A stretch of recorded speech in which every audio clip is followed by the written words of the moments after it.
Hello guys, jumpa kembali di episod kedua. So episod kedua kali ini aku nak berbicara tentang AI versus automation. Apa beza dia? Okay, AI versus automation, apa beza dia? So ramai keliru sebenarnya between AI dengan automation.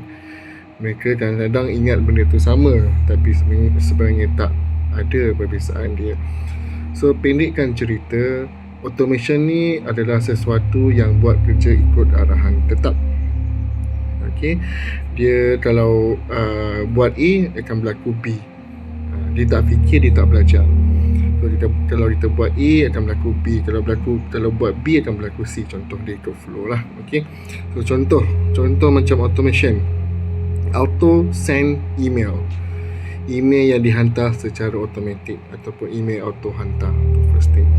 And second is report auto generate, itu pun automation process. Dan lepas tu ada sistem yang ikut flow, macam tadi aku cakap, kalau buat A mesti cari B, lepas tu C dan D, dia ikut step dia lah. Dia akan ada flow. Automation ni equal to ikut script. Alright, simple as that. Automation ikut script. Dan AI pula dia boleh berfikir, dia boleh buat keputusan, dia boleh belajar berdasarkan data yang dia dapat, yang dia ada. So lagi banyak data, lagi pandai lah AI tu. Okay, so contoh kat sini macam AI boleh jawab soalan ikut konteks, AI boleh suggest the fastest way atau cadang jalan paling cepat untuk solve problem tu, ataupun AI boleh detect the fraud, kesan penipuan, okay, dan sebagainya.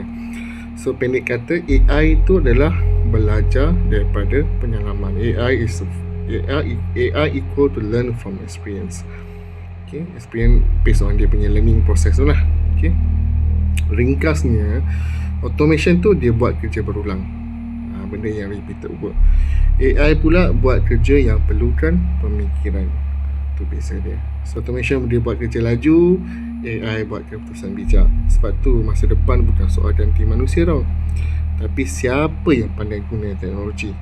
Okay, alright, follow kalau nak faham teknologi versi orang biasa. Alright, adios.